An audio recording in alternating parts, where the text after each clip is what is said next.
All right. All right. Yeah, we're live for the pre-show. I was just whining about G.I. Joe, and I was like, man, we should really. Everybody. Hey, everybody. We should really just put that on the show. My dogs start going ape shit. Anyway, I was bitching because, when you used to go buy toys, you should just go into the store and there would be the toys. All the toys. Yeah. You could just get all the toys. And now it's like a big collector's market, and I get it. I said things a lot worse than calling it a collector's market a little while ago. It's and I think my biggest beef was Hasbro selling like directly to the consumer. I mean, oh my gosh, like with their exclusives and shit, only on Hasbro Pulse. And if you get a subscription, you can get early access. And I don't know, it is like a big collector's market. I get it. They're making money. It's a niche, thing. Kids ain't buying toys like they was when I was buying toys that got me into this shit in the first place. But they're supposed to be doing the next HasLab or announcing it at the end of this month on the 30th. What's the date today? 28th? I believe it's 28th. So yeah, in a couple days, like the 30th. It's a Transformer, supposed to be a Transformers one. I don't know how they're going to be able to surpass that Unicron they did last. Jeez, man. God, the thing's crazy. But we'll see. We'll see what it is. I'm excited. Yeah. I'm excited. I hope it's something like memorable, something that, is known, very well known. You know what I'm saying? But we'll see. Cool. Well, this is the part of the show. Welcome to the pre-show, everybody. This is the part of the show where we just bullshit and then talk about whatever we're going to do on the show. But we got TMNT news. We got this new House of Brainiac thing. Big event going on over at DC. We're going to dive into that pretty deep. And then we've got an Immortal Thor thing. It's a Roxxon Thor. Not really sure what that's going to be, but we're going to talk about it. Food news, double dose of food news. One pretty cool, one kind of weird, but still okay. No moment of destruction this week tier. I could do a Duke #2 preview. It comes out next week, but the previews for these books are good, but they literally have nothing to do with what's going on in the book. They all just take a quick turn. Yeah, dude. There's Taylor. Yeah, it is so good. I actually read Duke. I was just saying we weren't having a moment of destruction this week, Taylor. It's almost pointless to talk about the previews for these books because it doesn't matter. They all just take this wild, turn right in the beginning of the book, and this one does the same damn thing. It's very fun. But this is what's gonna stop Taylor a little bit, I really think you have to be like a G.I. Joe fan to understand a lot of the notes that are ringing true, making this book ring so true. I hate all this textured lore that they're trying to bring in. They really are. I know. But they're lore. They're otherwise. And G.I. Joe is an inherently childish, idiotic concept that does not need lore. I love it. We don't need to overcomplicate. These guys shoot these guys because they're bad guys. Well, they're kind of twisting that on its head too a little bit. Like Duke is kind of a bad guy right now, and Mars Industries and Destro kind of seems like a good guy, and Cobra Commander's definitely a bad guy, but I don't know. It's cool. But yeah, we're going to talk about all that and more. It's kind of a midweek for comics. I mean, I enjoyed Those some good ones. There were some good ones, but oh man, I didn't even get a chance to number my ones here. But yeah, I don't know. I was let down a little bit by some of the books, but we're going to get to that at the end of the show. So yeah, it's a good week, and I got a really fun segment one. I think. I don't know, maybe. Well, let's just do it. We'll start early and go extra long into. Because I did watch some. A bunch of goddamn nerds. Love this one. It's been a while. Nerds! Nerds! I love that so much. Classic. It immediately demonetizes us on 4 or 5 platforms, but who cares?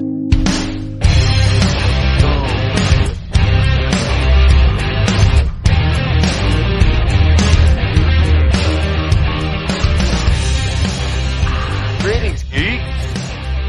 Welcome back. It's another episode of This Geek in Comics, Outright Geekery's comic book shit talk show. Shit talk show. Gomer, Taylor, Andy. David won't be here for the Hey. foreseeable future, and I'm really bummed out about it.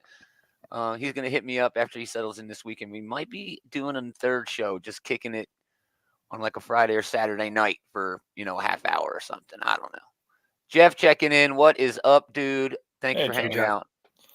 I heard there's a football game that Mike, a game of, or a show of sports. It's like an episode of sports on, like right now. The NFC Championship game is on. Yeah, and it's like, I'm probably the only one here who gives a shit, but yeah.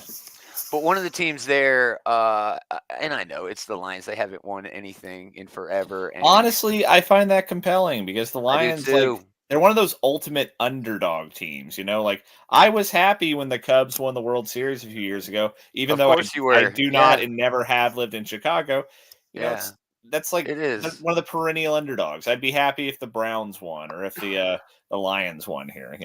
Yeah, for sure. And I mean, I was watching them when they had the greatest running back who ever played the game. That's when I was like watching it, when I was like really into football, man. Yeah, sports. How dare we? We have usually the biggest or the most we get into sports is like Magic the Gathering. You know what I mean? That's the closest we get to sports on this show. Hey, Magic. But Jeff with a check, and the Lions are kicking ass. Magic They're a team of destiny. Coming up. Team of destiny. Anyway, I watched Mission Impossible. Oh, is it not going to work? Is it showing the picture? It's showing the banner. Yeah. Oh, there it goes. Yeah, I watched Mission Impossible: Dead Reckoning. It's like the ultimate evolution of this franchise, and maybe action movies. All together. I mean, it moves so fast from the thing to the next thing. But there's there's a story, but it's almost like Dungeons and Dragons. It's like, and you just want to get to the next action scene for your players. They really want to play, and you're just like, okay, fuck the story. Let's just roll some dice. That sort of D&D game where you're not really RPGing at all. That's what this felt like, and it's like, but it's okay. We already know all these characters. I mean, yeah, we know who they are. The only reason you want to go see this movie in the first place is to watch all the stunts and everything like that. Yeah, but did you see this? I did. I saw it when it was in theaters. Fighting an AI that knows how to get that. It's like fucking with Ethan Hunt. It's so deep and dumb and stupid. I've never seen a Mission Impossible movie, so I cannot comment on them. Dude, remember when Limp Bizkit? They're worth a watch, but remember when Limp Bizkit did the theme song for that one? Oh, I love that. That was so great. That was. I will say that, I do think that the Mission Impossible movies are overhyped a little bit. Mm-hmm. Like I saw, this just came out on digital release or whatever, and the trailer was saying one of the best action movies ever made. It's not. It is not one of the best. It's fine. It's good. It's pretty solid, really, but it is not one of the best action movies ever made. It certainly is not. One of the best Mission Impossible movies we've made. My favorite one of these is actually, I think it was Ghost Nation that came out I guess 8 or 9 years ago now. I like the one that had the Hoffman dude in it.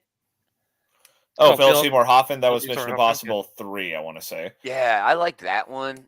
That one was good. Cool. Yeah. The second one was back when they were just really embracing these being dumb as shit. It ends with a fucking motorcycle sword fight. The second one does. Yeah, I love that, dude. Yeah. Which, hey, that's not a knock. That's rad as hell. Yes, that shit's dope, dude.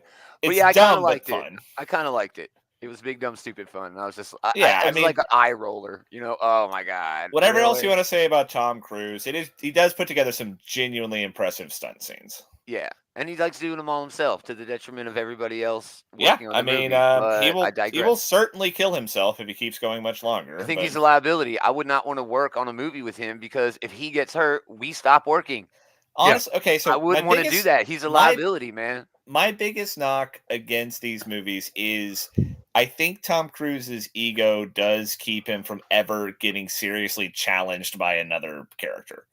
Oh, well, he's moved now. He's moved now. And you're right. He's I'm just saying, the bad guy in this movie was Yes, I'll certainly kill you, Rebecca Ferguson's character, which I don't know any of the characters' names from this movie. They're not supposed to have names. That's another thing. That's Tom Cruise. That's Simon Pegg. But like when Tom Cruise fights him, by their actual names. I remember Tom Cruise's character is Ethan Hunt, but when Ethan fights him, but he's been we've in had 8 movies to know his name now. Yes, yeah. but like when he fights the guy, he just completely outclasses him. It is a completely one-sided curb stomp whenever Tom Cruise is involved. Yeah, and that's boring. Sure. It is boring. None of these characters are a serious threat to him. The whole challenge. But again, that was my original point. There is no depth to the characters. There is no depth to the story. It's just moving from one action scene to another while getting us from point A to eventually point Z, where Tom Cruise is shoving that key up the robot's ass or something. I don't know. He's shoving the key up the robot's ass. That'll have to wait for part 2, I guess. But, yeah. But John Woo killed it, dude. Yeah, he did. And he saw Eli from the Comic Book Bullies in the chat. He recycled car chase gunfights he did in Bullet in the Head. Yes, he stole everything he did from himself with a better budget. Action scene, why the fuck wouldn't you just keep doing it? Exactly. But yeah, what'd y'all do this week, man? I played Pirate Borg for the first time. What is that? Is that a RPG tabletop? It's a tabletop. It's one of those like. It's not D&D, and it's trying really hard to emphasize that it's not D&D, but it's basically D&D. Sure. But no, it's a lot of fun. I mean, cool. What's like the overall scope of it? It's not, like you're a pirate. Obviously, it's water. You're a pirate. Okay, so it's part of a series of games. Morkborg was the first one. There's also a Cyborg, which I'm surprised wasn't the first one. I think they realized, like, hey, we already had Borg in the title. This is low-hanging fruit. But this one is called like steampunk. Was that steampunk? Like technopunk? Maybe the Cyborg I think one? so. Yeah, that's cool too. I know there's a space one. That one might be Cyborg. I don't know. Yeah. But this one is the pirate one, and it was fun. I had a good time. But you always have a good time playing with your friends. But shit. It don't matter what you're playing. It's not something I would replace like D&D or even something like Pathfinder with anytime soon. But it's a good time. Sometimes it's a nice diversion to get away. It's also $30 for the source book instead of $60. So it is more on a reasonable budget. Yeah, but sometimes it is good to get away from playing the same old. I mean, sure, it's good to try new things. It's good to take a break. That is basically what we're doing right now. Is we're taking a break between bigger campaigns. You're doing Spelljammer and going into space, bitch. We're going to talk more about D&D later, actually. Andy, what did you do this week? Anything cool at all? So I finally downloaded all the extra tracks for Mario Kart 8 Deluxe. Oh, a little behind the times there, but holy shit, is that not a blast? It's all these. So I'm not sure if anybody's played them, but there's some retro tracks. I've watched my kids play them. My hands don't work like that anymore, man. There's some retro tracks in there that from the older games that they've redone and refurbished and actually have like. Yeah, I think I saw like Wario Stadium and like they're really good. They're really well done, and it's like from the 64 version. But they're really well done, and they have like my favorite type of tracks are the ones that are just like they're not the same lap every single time around. Whereas it's like the lap changes, so you can't get used to the track. I like those ones. So I was just asking if the DM was saying matey a lot. So I sit down and like, hey, are we going for like a more serious tone? Or are we going for like a more goofy tone? Like, no, we're gonna do a serious tone. And 5 minutes in, of course, matey. He was introducing us to the barkeep, Margaritaville Dan. And two of the guys in the group decided that they were both going to be Italian, and so they're constantly talking like this and doing the Italian pirates. I've never made that connection, but you're right. There had to have been Italian pirates. Sure, I mean there's pirates of all nationalities. Matey. I'm not Dave. If Dave was here, he would nail an Italian pirate. So yeah, the seriousness did not last very long at all. Yeah, that's awesome. And that's the fun. Again, that's the fucking fun of it. That's the fun. Sure. I mean, it's it part of playing with a group in person. And I play a lot of virtual D&D nowadays, but part of the charm of being in person is just the goofy, bullshit that you get into with your friends. Yeah, and the alcohol. I always serve alcohol. That makes it the best way to make it. Sure, because you're an alcoholic. No, I am a drunk. Alcohol enthusiast. Alcoholics go to meetings. I'm not going to any meetings. I don't have a problem. So you're an alcoholic with no shame. Bam. But Andy, I watch my kids play that game, and yeah, I can't play the new Mario Kart. It goes from cars to planes to boats and I get how it works. There's no way I'd be able to keep up with that. I'm old school, man. I'm old school. It honestly does. As long as you keep like moving forward, it does not impact anything. Like when the hang glider comes out, you know. Yeah, the hang glider part is the new part of it, but it's just there for more of like, oh, look at this brand new It's more feature cosmetic than it is mechanical. Oh, right, sure. It's cosmetic feature. It's just there, but yeah, it's fun. The kids will like watch me play, and nice. I let them pick out my character. I let them pick out my vehicle. Well, I let them pick out my wheels. I let them pick out my glider. I wouldn't be able to do that. Which character do they like the best then? Yeah, not me. They just let me race. Who do they have you playing as? Yeah, what character they pick for you? My son likes to watch all the like Mario Kart speedrun stuff, so he has me play what is it? The big Diddy Kong guy, the Donkey Kong or whatever. Yeah. Not Donkey Kong, but you couldn't get to Donkey. You got Diddy before you got to Donkey. Funky Kong? I don't know Funky Kong. I don't know what Kongs made it into the game. We got Funky Kong, yeah. Funky, okay. With all the DLC, it sounds like every fucking character's in the game. You could play as a Boo and shit, probably. Yeah, so I usually race as Funky Kong or Mario or you know. Hilarious. Yo. Told my wife about all the Peachette stuff and how it evolved into other things. Oh yeah, let's move on. News.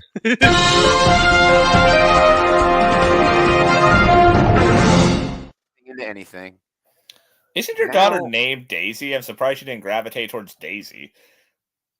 Yeah. Yeah, our daughter's name is Daisy. Yes. I'm surprised she wasn't having you play as Daisy. No. I like playing as Daisy in the golf. She wants me to play as Edie the Piranha Plant. Okay. Daisy was one of my favorite characters in the Mario Golf. I was fantastic with her. She had the best arc for me, just like perfect. All right, Teenage Mutant Ninja Turtles, y'all.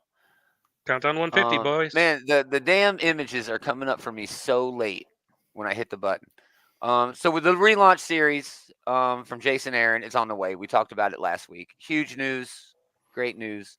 But now we know more. There's the first 4 issues of the book are going to have this creative lineup here, okay? So it's Jason Aaron, again, writing all the issues. He's the main writer now for the TMNT book. And I think this is a good idea. I think this, let's go over the who's doing it first, okay? Yeah, this Noel is a Jones row here, yeah. On Raphael. Are you kidding me? One of my favorite artists, literally, of all. I mean, and that's you're going to hear that again and again. One of my favorite artists of all time is writing issue number 1, and it's going to focus mostly on Raphael. And then Raphael Albuquerque on issue number 2 with Michelangelo. Cliff Chiang on Leonardo for issue number 3, and then wrapping up with issue number 4, Chris Burnham. I think this is a really interesting way to introduce this new series. Splitting it up, let's find the status quo where we're at through the eyes of the Teenage Mutant Ninja Turtles. And you can do that in so many different ways. They could be together, they can be apart and then come together. You know, you can tell 4 stories that are actually the same story from 4 different points of view. There are so many different things you could do here. But I think the most important thing this does is it sets up, if IDW is going to invest the money, it sets up for a 4-artist rotation. And they can definitely all do 3 issues a year. And that's affordable for IDW and big money for IDW if they're able to I don't know, just win with that combination. They're going to win with Jason Aaron one way or the other. But with this artist lineup, to me, that sends a message. IDW is going for it with the Turtles, man. They are shelling out the big bucks for the good artists. Yeah, that's a pun. Oh, I didn't mean to, but yeah, that's a pun.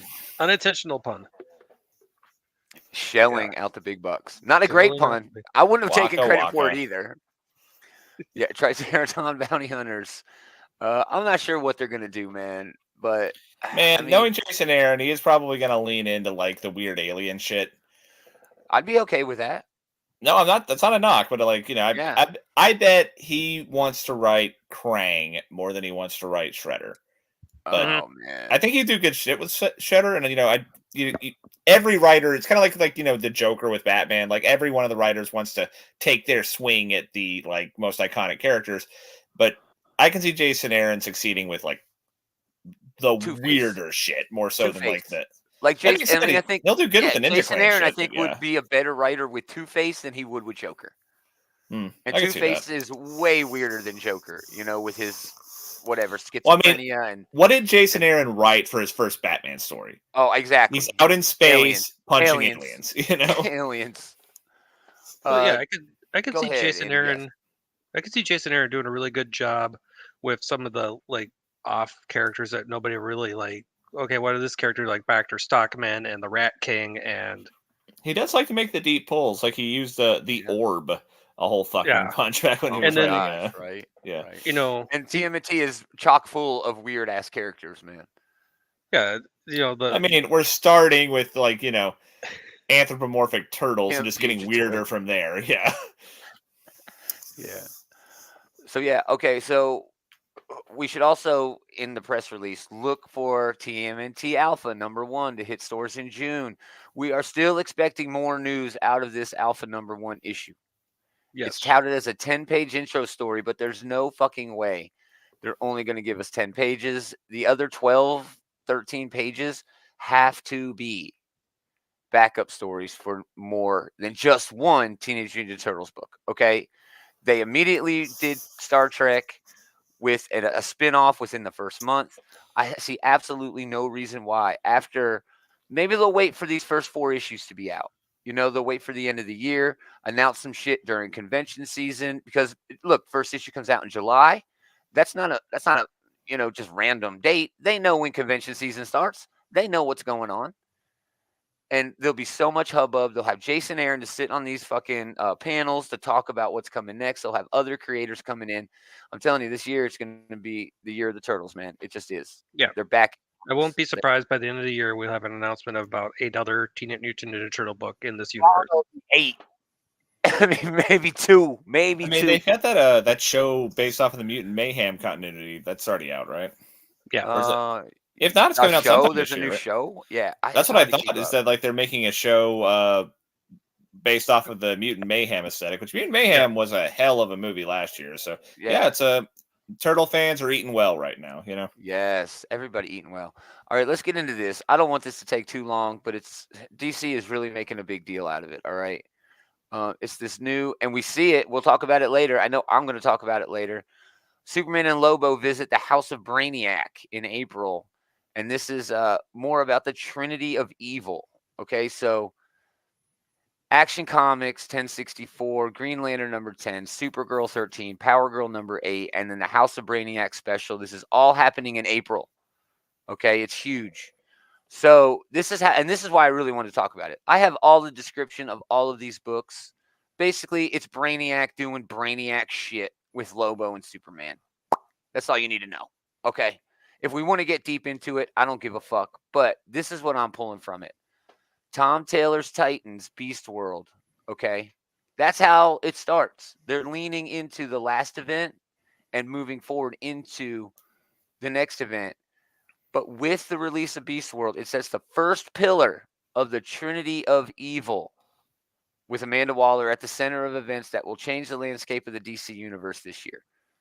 We're going to talk about Beast World later for sure.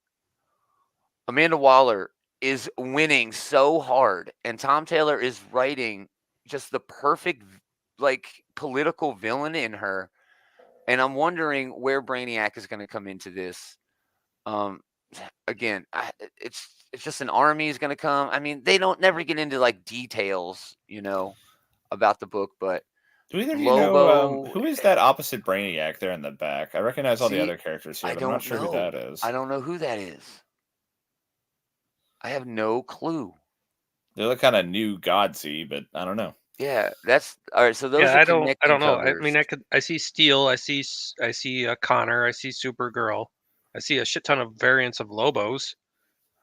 Yeah. There's Lobos for days here, but yeah, there's all kinds of Lobos.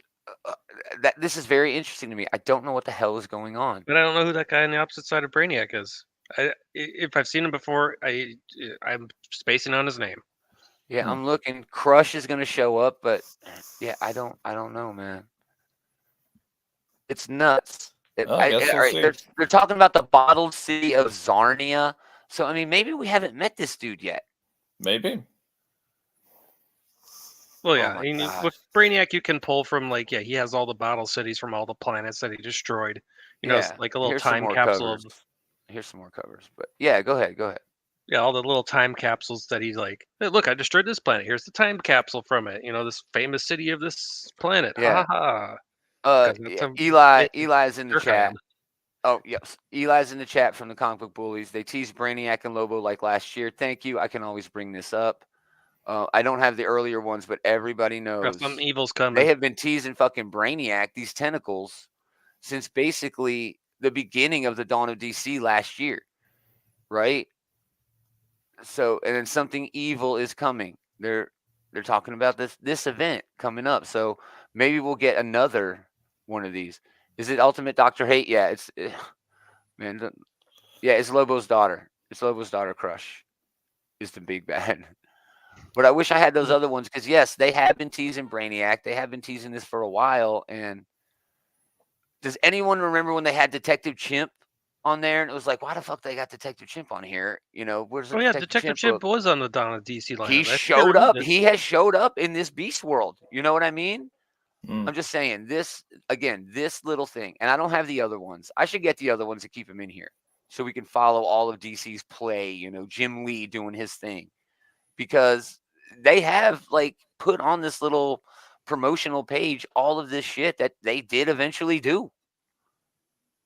It wasn't all that great, some of it, Gotham War was okay. There's a mixed record here. Gotham War was okay. Night Terrors didn't care for. Beast World's been good. Dude, Beast World's been awesome. I've been enjoying the fuck out of that book, and we will talk about it later. But yeah, so this is heading for some shit. And we'll talk more about that in fucking April, when we see it. All right, Thor news, Immortal Thor news. Shit is hitting the fan. We'll talk about Immortal Thor later, but yeah, this is weird. I think I can tell where we're going to get to hear from what the current issue is doing. But yeah, I've definitely been enjoying the hell out of this. And this reminds me a few years ago when Matt Fraction did that thing where after Fear itself, there was a fake Thor running around for 5 minutes. Yeah.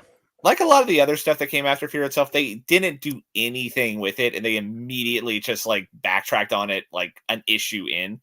Yeah. But I trust Al Ewing. This is Al Ewing doing a better version of that. Well, the fake Thor from before was just Ulik the Troll, and that was exposed an issue in. But this time I think the Enchantress and Minotaur are doing some shit where they're messing with Thor's continuity. So maybe we're gonna have mirror universe Thor or whatever running around with our Thor here. Yeah. And a mirror. You say mirror. There's a billion mirrors, but I was just they can be pulled from anywhere. Reference, you fucking prick, but whatever. I'm just saying, you're right. There's so many opportunities to bring in other versions of other characters. The MCU is leaning into that really heavily right now. I think it's a really fun idea for Al Ewing to take that idea and put his quote unquote immortal sort of swing on it. He did the same sort of things in Hulk, pulling from traditional comic book tropes, but putting this monstrous, almost duplicate, he had Banner leaning into, dealing with Hulk and vice versa. Also leaned into Banner's fractured psyche and all these different Hulk personas over the year. Joe Fixit was maybe my favorite version of Hulk in that book. Joe Fixit's the best version of Hulk. Oh, I love him. Well, I don't know if there's a best version of Hulk. They're all so unique and fun, but I'm not a fan of Greg Land's art. He's good, but so we're going to have the all-new Roxanne Thor. I wonder what buff-ass person he traced this one from. Yeah, right. Whenever saving the Earth is taken too far, the Roxanne Thor will be there to defend big business and the sanctity of shareholder value. I mean, they're pulling no punches there with what they're saying. They are literally pulling absolutely no punches. So, and this was also in this press release. Marvel's press release yesterday, the industry was shook when they learned that Roxxon Energy had bought out Marvel Comics. I mean, they're really leaning into it in this fucked up way where it's breaking the fourth wall in a way that that Deadpool does very well, but this is doing it on a meta level. This is not done for laughs. This is it's been very interesting what they've been doing here for sure. it's almost like it's mirroring our own world where history can be changed. You can rewrite history. You can have the evidence right there in front of you and still look at someone saying something that, no, this is not what happened.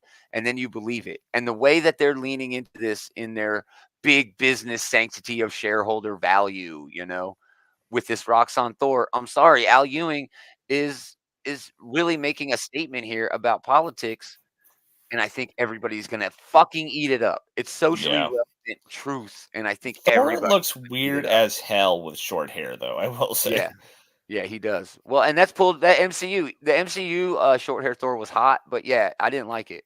I didn't like it. Well, I actually, didn't Well, like it's it at Chris all. Helmsworth. Chris Never Helmsworth. You're right. that Chris really, but, Hemsworth like, can't look bad. yes, but like, yeah, Thor in the comics having short hair, like, Oh, that's weird. it weirds me out Yeah. the way that movie Thor having short hair did not weird me out. Yeah. You know? Man, I like Ultimate Thor. When his hair always looks so greasy and shit. You know what I mean? Because his hair always looks so flowing.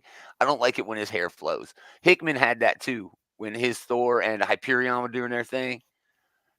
Yeah. Anyway, so that should be fun. Yeah. That looks like it's a whole lot of fucking fun. I mean, this dude. has been I a hell love of a that book. shit. So yeah, I mean, I was going to be excited about it anyway, but it looks very interesting. Whatever this is that they're doing. Yeah, and they're getting an extra issue. Remember, they did that throughout the Immortal Hulk run. They would always have these little one shots. Yeah. About the Immortal Hulk, and you bought them all, didn't you? Buy them all? Most of them. I bought the ones that Al Ewing wrote himself. Yeah. All right, let's do food. Yummy. Yummy. All right, we got a double dose of food news just in time for the big game, the Superb Owl. We're having some new Cheetos. I'm a huge fan of Cheetos. Have they never done this before? No, they've never done buffalo. This seems like such an obvious thing to do. It does, dude. It just So does. is that just gonna be Frank's I guess Red they already Hot have the sauce on it? Flamin' Hot. They already have Flamin' Hot Cheetos, so I don't know if this is going to be that different from that. But Flamin' Hot Cheetos are successful, so yeah, people definitely like these too. I'm sure. Now, Flamin' Hot is definitely its own unique heat. You know what I mean? It really is. Man, they started putting the Flamin' Hot powder on like movie popcorn and shit. They on really everything. struck gold with that. Yeah, on everything, dude. I mean, just like the Cinnamon Toast Crunch powder. You just get it, shake it on whatever the hell you want. Yeah, snort that shit. Yeah. Oh my gosh, I love it. But so, just in time for the Super Bowl, LVII. I'm an American. I'm not Roman. I'm not an Italian. Do the Italians even use these numbers and letters anymore, or these numbers? I believe that's 57. Why? Why do we have to use this antiquated? I'm not churning butter. All right, I'm not picking my tomatoes and my olives off the fucking tree. What is happening? They just wanted it to seem like mythic and large and shit. So like they use the Roman numerals. Up until most recently, movies had Roman numerals in their. All the Rocky movies had Roman numerals. Yeah. Up until we've grown up. Okay, we've evolved. We don't need daylight savings time, and we do not. That is Roman fucking numerals. That is actively useless with today's energy. We should ban Roman numerals. Anyway, that's a huge tangent. But it's Cheetos Crunchy Buffalo. The signature cheesiness of Cheetos and a classic tanginess of buffalo sauce. So maybe they're not going to be too spicy. I don't know. I wish Dave was here because Dave would go find these and try them live on the show. Hey, just because Dave can't show up for episodes, he still has his fieldwork assignments. He does. He can do a video. He can do his own video and then just send it to me, and we'll have a food segment. Dave tries the Cheetos. But yeah, I'm going to try to find some next time I go to Walmart. All right, second bit of food news. I don't want to say you're lonely if you get this, okay? If you get this, obviously you're not lonely because it's a twofer. But you really have to respect a relationship where this is what you get your significant other for Valentine's Day. Yeah, I mean, honestly, this is a sign that you guys are past the stage of trying to impress each other. You are very comfortable with each other. You guys both like White Castle. Let's get some fucking Valentine's shit. If I showed up with this for Valentine's Day, my wife would probably kick me right in the balls. You know what? You say that. If I showed up with this for Valentine's Day, my wife would be like, "Oh, awesome! Let's cook some burgers." Honestly, my wife does like flowers. Now I got to water flowers, jewelry. it's the wrong size. I'm not getting it. I don't like White Castle. White Castle is disgusting. Dude, White Castle is kind of gross. White Castle is in that same tier as like Crystals. Oh, I like Crystals though. They have the pups. The pups. With these, I would say. What's Crystals for a person who doesn't know what Crystals is? Do you guys not have Crystals? Crystals is a White Castle that has other small. Honestly, they look exactly like this. The like their signature sandwiches are. It's a direct ripoff. One is a direct ripoff of the other. White Castle, I think, is in fact the oldest fast food chain still operating today. So, oh, that's right. Yes, I do remember watching a show about food where. But those are like. Remember, up in Minnesota here, don't know what that. Yeah, it's a southern thing. It is more of a southern thing.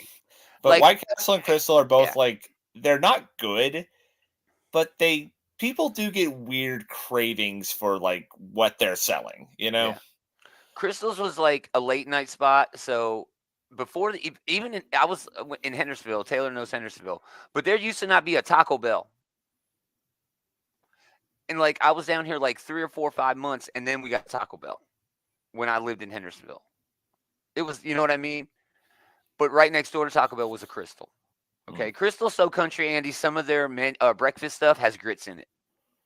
Just saying. Ooh, I have never once thought of Crystals as being country. It is from the South, though. I don't think it's country, but it's definitely from the South. You know, that's where they're. I mean, that's where they have the. There's like, you know how they have the hot dog eating contest at Nathan's? They have like the Crystal eating contest at like the first Crystal that was ever opened every year.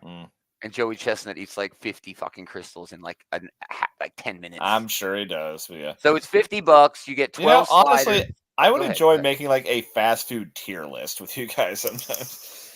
Oh my gosh. Oh, that would be interesting. That would be fun. Dude, remember we used to do that show, Top 5? Maybe we should add that back on one of David's days off.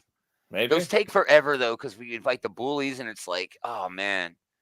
You know, it just takes forever. We're in for like a 2-hour thing. Oh man, it just takes forever. I mean, on a Friday, I might be down with that, but shit, I don't know. I mean, who's gonna do it on a Friday? I got D&D on Friday. What, so you guys exactly. So it's 12 sliders, 4 original, 4 classic. Skip it on D&D for this shit. No. Yeah, no shit. I wouldn't either.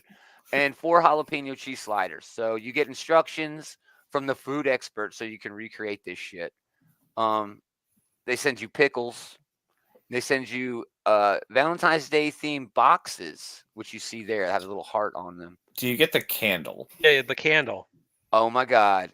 You guys read my mind. And you get a White Castle scented candle. I think I've heard of them selling those before. So they have. That is such. Oh, somebody else got dogs. Yes, I love it. But we should have our dogs meet. But dude, the candle, are you kidding me? The candle. End of capitalism, everybody. It's $50. Go to houseofcrave.com. As long as they have them in stock. Now hold the fuck on. I'm paying $50 for like $50. 6. What is this, like 4 or 5 sandwiches? 12 burgers and pickles. Yes, and a candle. Burgers, pickles, and then you get the Valentine's Day cards and the candle. I thought I had mentioned the price before, and you guys just glossed over it. But yeah, I must have missed it. But it's $50. Well, okay, so each one of these White Castle burgers is like 1/4 of a burger, so that is not a good bargain at all. No, that is not a good bargain. This is not a good bargain because the candle, worthless. Pickles, worthless. No, the candle is awesome. No, honestly, the candle is probably like the headliner here, you know, because the Valentine's Day cards, novelty. You know? The Valentine's Day cards, okay, those are cute and funny, but everything else is just toss the rest of it. It's not worth $50. And you got to cook it yourself. You got to cook it? What bullshit? What? They send you the stuff frozen, and then you cook it yourself, dude. For $50. No, fuck that. I'm like DoorDashing this shit. Why the hell would I want to cook this? A dozen burgers, they're cooking it for me. A lot of times when you get White Castle, it's not all that good. And they're professional. There are professionals cooking that shit. I'm going to cook it now, a rookie. My first day at White Castle, and I'm cooking someone's fucking Valentine's Day dinner. That's a lot of pressure. Anyway, houseofcrave.com. Get them while supplies last. Guaranteed delivery by the 12th. All right, top 3. It's a weird week of comics, y'all. Very weird week.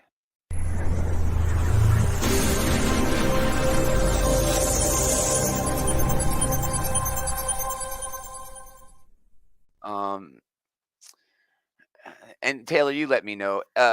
X-Force is definitely an honorable mention. Yeah, I mean, I feel like it's a bit of a cop-out that, like, it seems like they're going to just, like, this clone of Beast is going to be like, hey, it's a good Beast again. And that's how they redeem him. I was really disappointed with this issue. I thought it was going to be a little bit more like, hey, we're going to... Well, maybe that's not what they're doing. Maybe, like, they're not... Maybe they're, like, kind of doing a bait and switch. Like, we think they're doing, like, the cop-out. Like, oh, hey, we can just forget about Beast, like, Breaking Bad here real quick. And maybe this clone Beast is going to be even worse or something. I don't fucking know. Andy, what were you going to say about being I was saying, I got some things to say. I want to, even though it's an honorable mention, you guys are on the right. This one was actually disappointing for me. This is not even on my list of even on honorable mentions. This is like on my worst list if we did worse. Wow. This is, I mean, yeah, it was kind of, there's kind of okay parts in it, but it's like, yeah, okay, like we're gonna go get Beast, and all of a sudden, next thing you know, it's just like, for all the shitty things he's done, and you want to see the downfall of Beast, and all of a sudden, next thing you know, it's like, here's a clone of Beast, and I'm like, no, let's not go back down this road again. No more clones, no more bait and switches. Let's do the thing that we promised to do.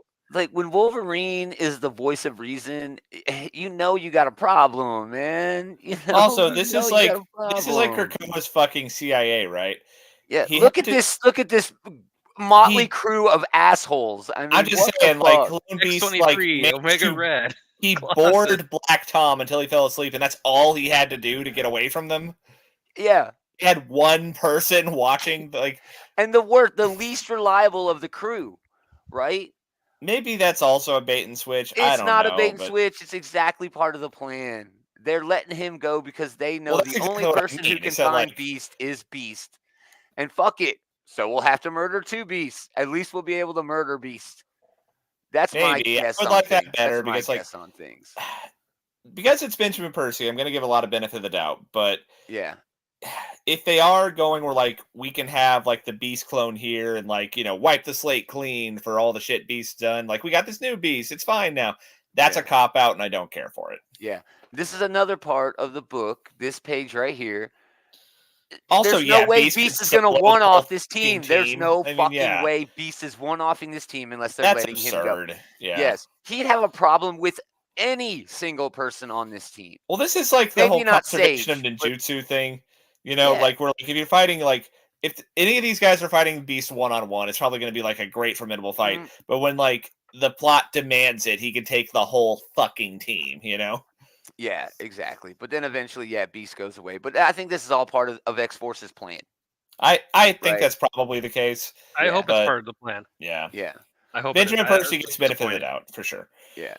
All right. So my other honorable mention and my number 3 could have been interchangeable just because, again, books were mid this week. But Saturday Morning Adventures Dungeons & Dragons.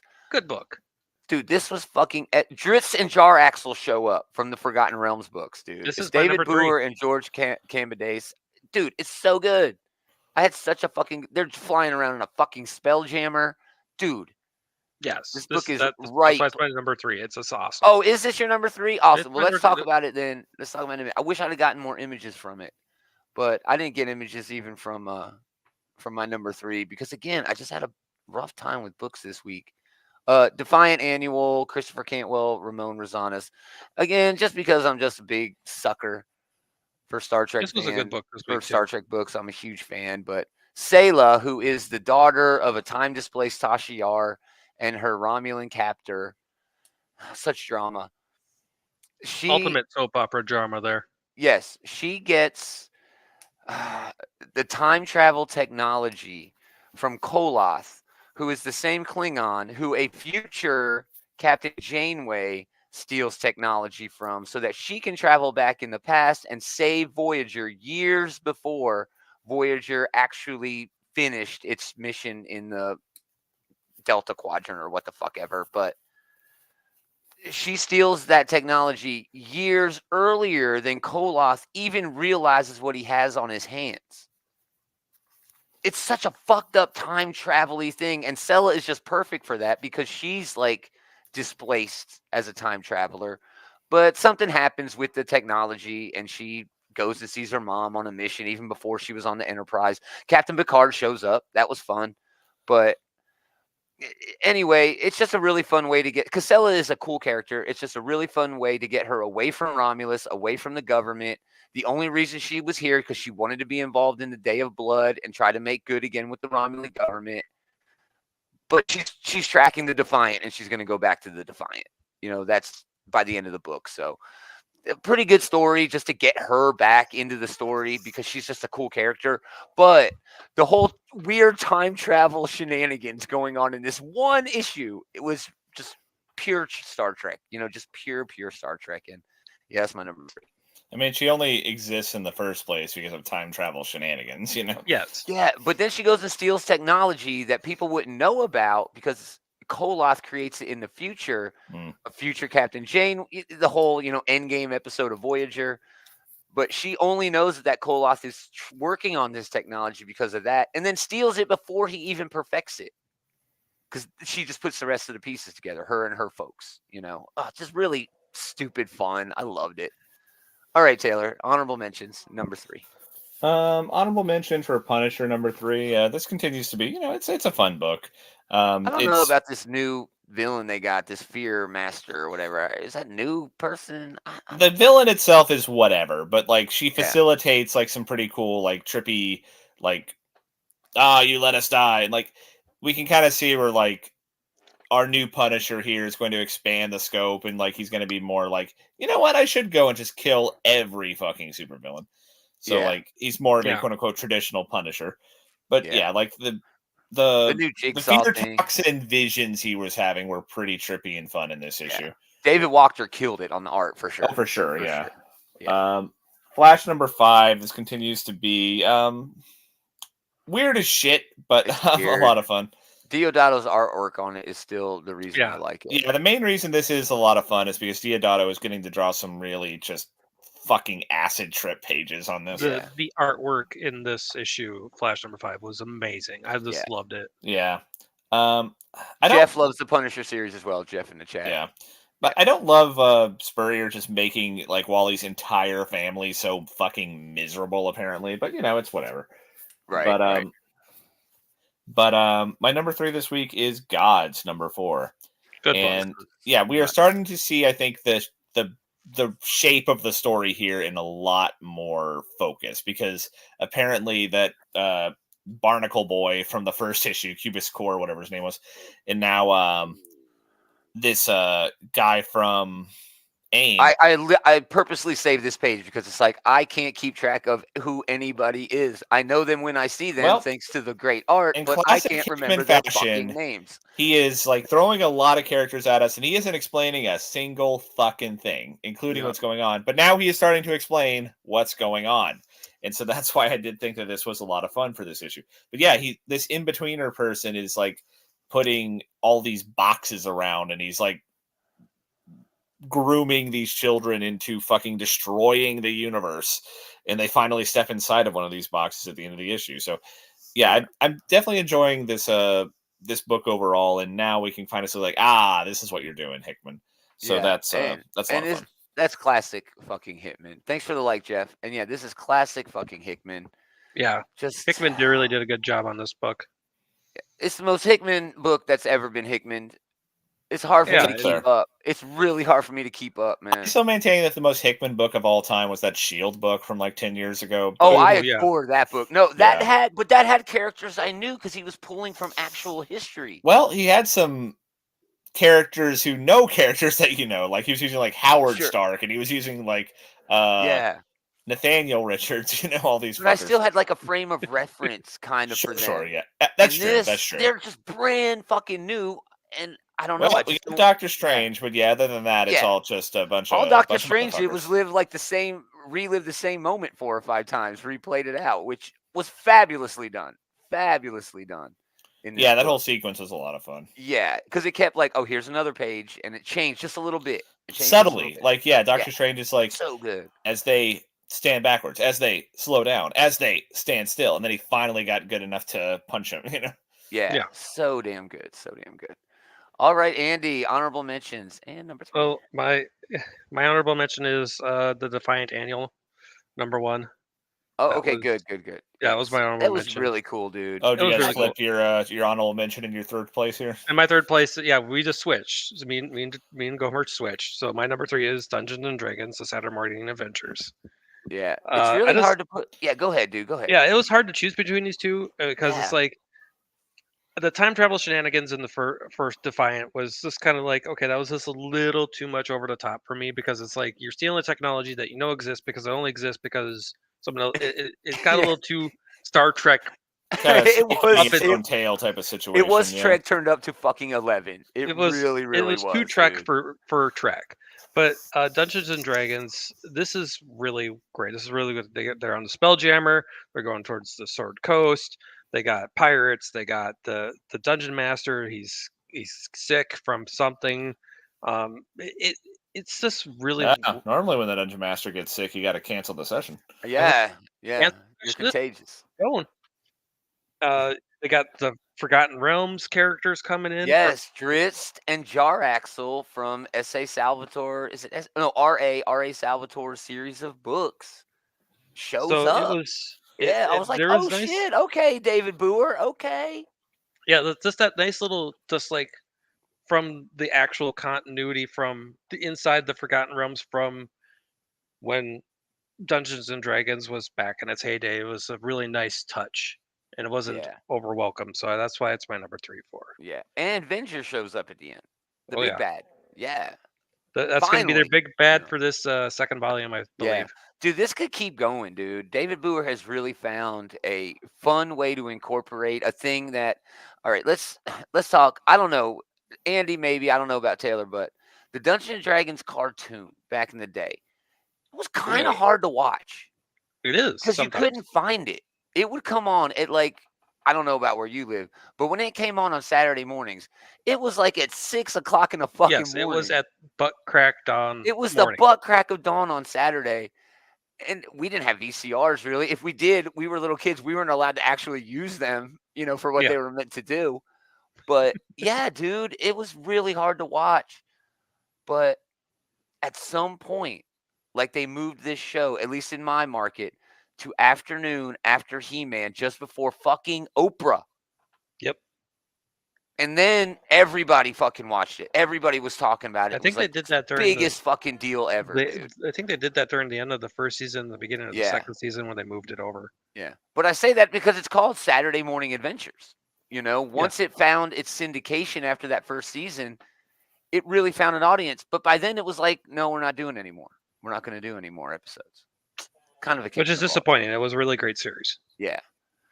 Awesome. Yeah, great choice. Fun fucking book. My number 2 is a book I never would have. Hold on, we got a comment. Oh, look at Jeff, dude. Read my fucking mind, Jeff. Jeff is a mind reader. Jeff is a mind reader. Everybody, hold on. Jeff is a mind reader. Holy shit, Jeff, that's just sometimes awesome. Things just align, dude. But this is the Ghost Machine one shot. It's a who's who of people who have ever done comics. It's Jeff Johns, Peter J. Tomasi, Brad Meltzer, Lamont Maggie, Martel Shute, Brian Hitch, Jason Fabok, Francis Manipul, Gary Frank. It's an anthology, very short stories, and a lot of it is just like you know how Marvel used to do those who's who of Transformers and who's who of G.I. Joe, and it would just have like. They did it for the Iron Man and the other 616 characters too, but it was just like a page. This is who the character is, and a brief description with a picture. How tall they are, what color their eyes are, and shit. But it had a bunch of those in here, so this is everything that Ghost Machine is going to be doing over the next year. It had a story about Geiger, the radioactive man, who we've already met in a volume of comics. It has. I like Geiger. Geiger is a cool character. Cool, dude. He's got a 2-headed dog who's all freaked out from the radiation. Redcoat, who is a former British soldier during the Revolutionary War, who becomes immortal. It has Rook, who is at front and center. That's a controller of birds who fights with and against others like him. Like some of them can control pigs. Some of them can control like wolves, but it's like in a world that's dying, all the wealthy have left. Dude, it's fucking weird ass shit. It's got a book that's coming out called, what the hell's the name of it? The Rockefellers, okay? It's a family of heroes from the 25th century who travel to 2024 and just live their life and hang out. It's like Fantastic Four with like a weird spin, you know? It was just a surprisingly fun read for me because it was like just this smorgasbord, these little, that smorgasbord isn't right. It's like hors d'oeuvres, like an hors d'oeuvre plate. What's the name of that? A chartreuse plate? What do they call it? Yeah, what's that? Charcuterie board? Charcuterie board of what this company is coming out with in the next year. There's some horror in there. There's some comedy in there. First Ghost is about like the president, but is like dead, but still hanging out and haunting the vice president and guiding. I don't know. It looks so damn cool. This Hornsby and Halo, okay? It's actually a fight between heaven and hell, but this next stage of the battle between heaven and hell, heaven sends an angel to live with demon parents, and hell sends a demon to go live with angel parents on Earth. Like a student exchange thing? Yes, like a student exchange, but they're on Earth living in these households. Yeah, dude, I'm telling you. Ghost Machine is bringing a lot of diversity. They're bringing a lot of power to creators.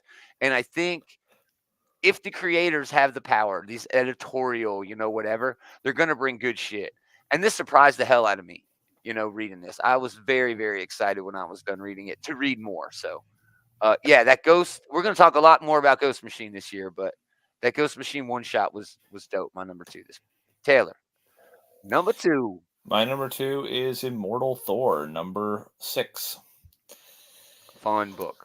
Yeah. Okay, so Thor's trying to get to the bottom of these Uthgard guys, and if you know any of Thor's mythology, and honestly, there is not a lot of it. Like, for being such a well-known mythological figure, we only have like 3 or 4, maybe not even that, like surviving Thor stories from like the Prose Edda or whatever. Yeah, from the actual source material, yeah. From the actual. We don't have a lot of intact Thor stories, and the Uthgard shit is one of them. So this is a retelling of that quote unquote real Thor myth, but with like a comics tinge, and it's a really fun trip. And yeah, this fit with a Loki doing like the Scald magic or whatever. And I love like the way that they tell the story, but occasionally Thor will like bring it back to modern days. Like, whoa, did I really do that? Yeah, yeah. It's really it's meta in a way, like to be meta with religion, in a way. I know it's mythology, but to Thor and Loki, it's real. It's actually what happened. Yeah. It's so, but it didn't though. It didn't kind of happen that way, or did it? That's like the religion angle of it, and it's like a lot of writers have had fun with this over the years, but Al Ewing is a better writer than most, and so he's doing like really good work with this. To me, I don't want to stray like into blasphemy, but it's kind of like if you interview Jesus and ask him about the actual stories that happened in the Bible. You know what I mean? Interesting parallel. Yeah. No, it really felt like that. You hit the nail on the head there, Gomer. You definitely hit the nail on the head. Yeah, it really felt like that to me. And it's like, holy shit, Al Ewing! I think I finally understand what you're trying to do with this book. Kieran Gillen did a lot of good shit with this back when he was writing like on the Loki book, but Al Ewing is like he's doing the best job since then, and maybe he's doing it better. It's really fucking good. So fun fact, in the original story, it wasn't just Thor and Loki. They had picked up like a couple of like child slaves while they were out traveling, and they were with them for this part of it. Like their parents had done something to piss Thor off, like they broke one of his goat's legs or something like that, and so like to recompense, they're like, "Oh, here, have our children." They're just they left that part out of the comic. They did. They left that out. Good idea. They left good it idea, out. Al. Yeah, good idea, Al. And also, of course, Thor would have had his hammer, but in like Marvel continuity, he didn't get that until he was older.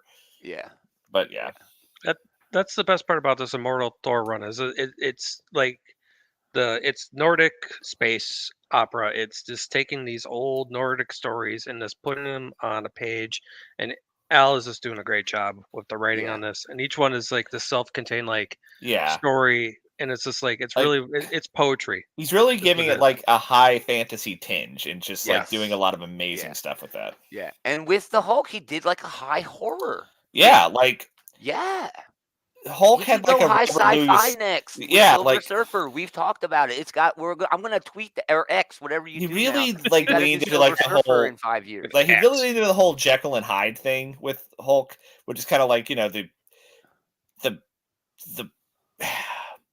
that's the archetype that Hulk started out as. You Right. know, it's like this like man and the monster. It's like it's the garden from which he grows. And like, so yeah, Al Ewing has this talent for taking these characters back to like not just their comics roots, but like their literary roots, and just like doing amazing shit with that. Yes, that's the perfect way to put it.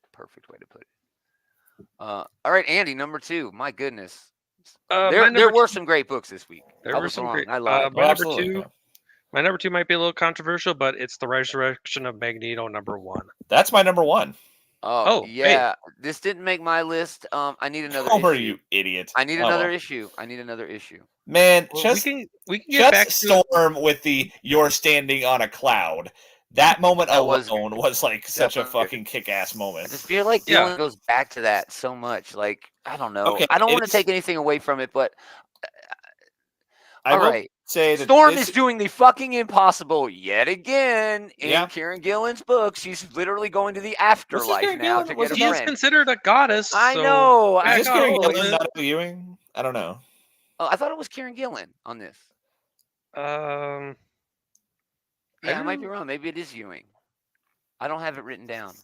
Somebody look that up real quick, because this seems like it's a lot of required reading from like a bunch of other stuff. I will say you have to do a lot of homework before you can read this book, because like you had to have read that Defenders book, which is why I thought this was Al Ewing, because he wrote that Defenders book, which I have.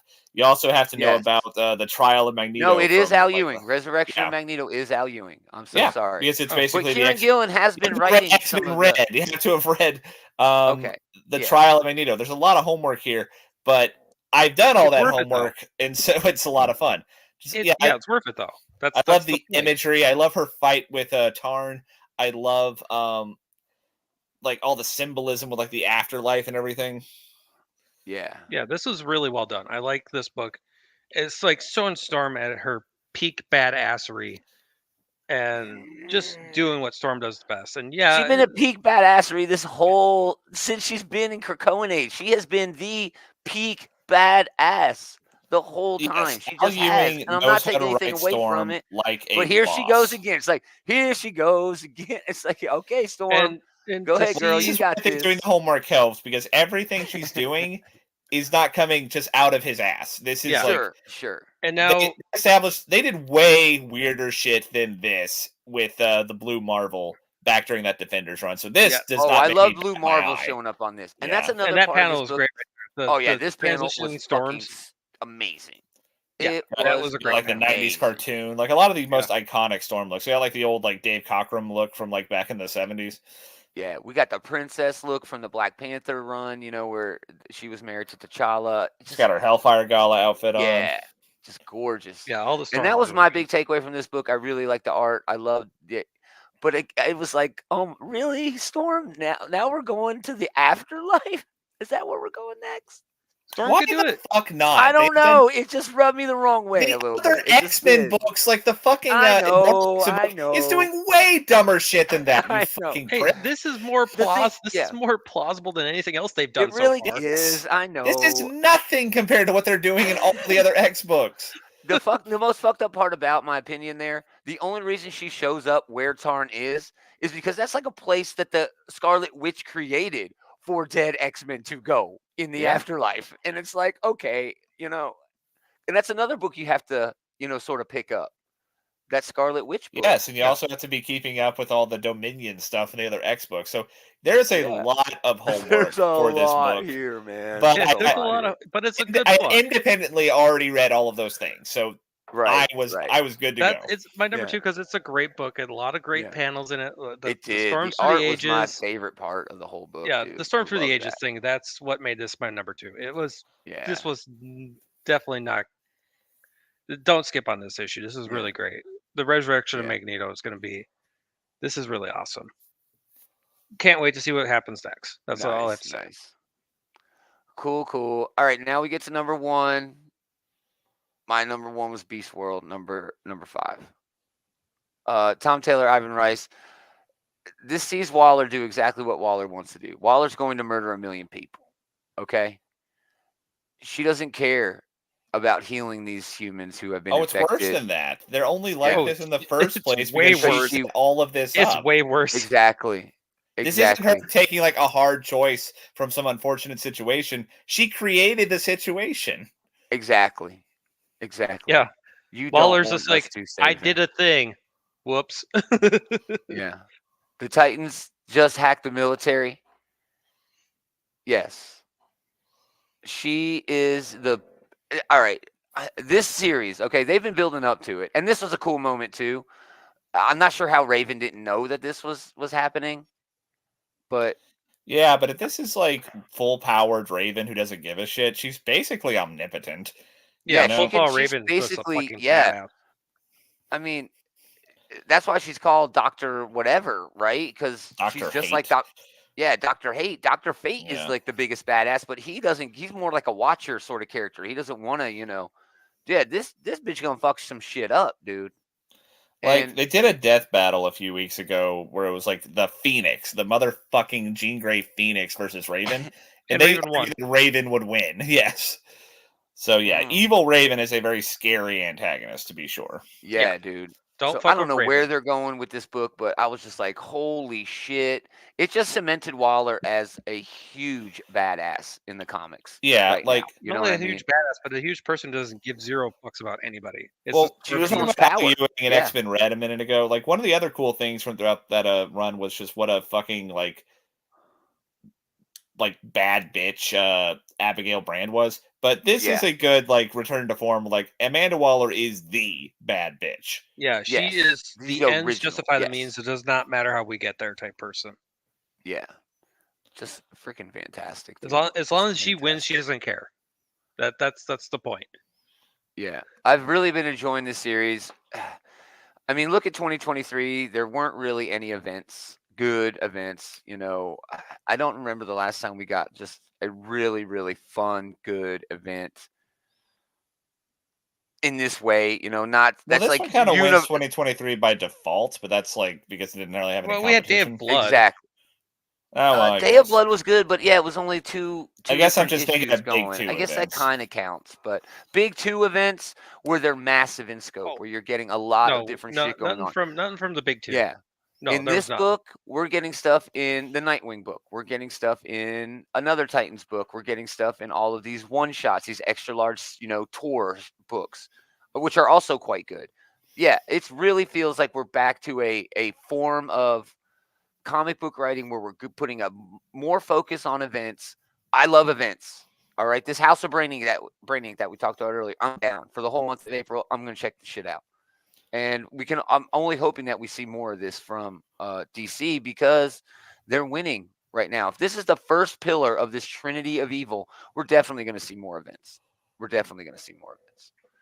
All right, Taylor, you're number one this week. What did you say? Resurrection of Magneto. Oh yeah, Magneto. Yeah, fantastic art. Great art. book. I can't wait to see more. Storm's fucking amazing. Okay, that's all there is. She's too OP. She's way too OP. She's amazing. Storm is a goddess. All right, Andy. Numero uno this week. Okay, this actually might be the more controversial one, but my number one is Justice Duck's number one from Dynamite. Oh, I didn't even pull it. I read it. I didn't care for it. It felt too retro for me. But go ahead. Yes. Yeah. Well, no. Maybe that's why you liked it, because it was very retro. It's big dumb fun. Okay. Yeah. So I started my top 3 with retro, and I ended it with retro. Nice. Nice little bookend here. It was just big dumb fun. You had Morgana, you had Scuttlebutt, you had Gizmo, you had Neptuna, in Darkwing's there just like my favorite Launchpad hanging out.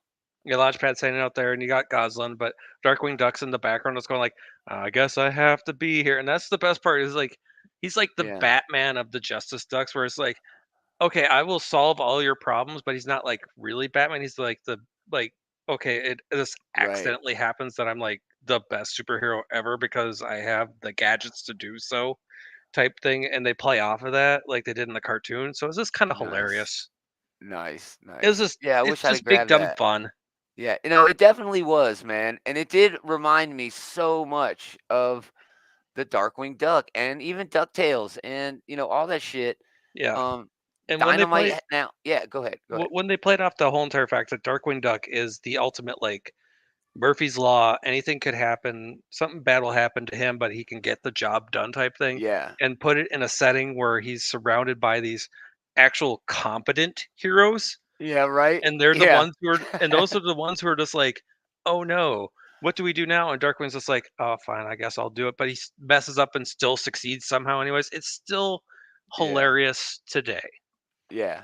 No, it is. It is. I liked the book. It was way retro.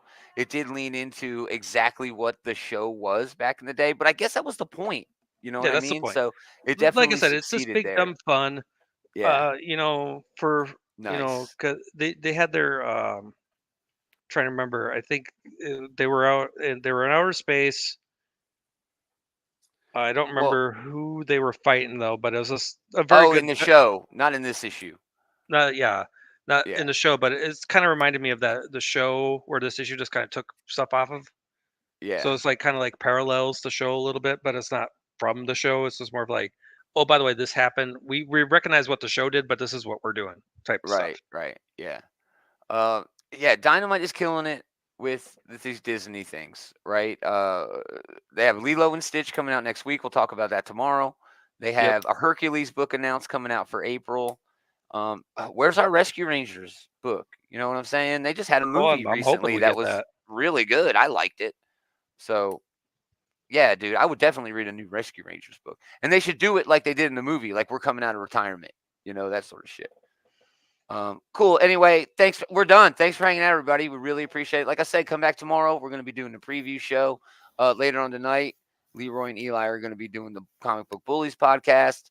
They're going to talk about comics, sure, but they're also going to talk about movies and TV and video games and maybe football. We talked about football for fuck's sake, but if you want links to everything they got going on and everything we got going on, go to outrightgeekery.com. There you'll find links to all the audios, the videos, the socials, and the group. No bullying. Check out the Facebook group. Go to Facebook, search for Outright Geekery, join the group, and have a blast. Andy's in charge of that. Hey, that's me. Awesome. So, yeah, that's us, guys. We're going to bone out. Thanks for hanging out, but most of all, thanks to these guys for hanging out with this guy. Good times. We are going to do it again next time. Save Geek Time. Save Geek Channel.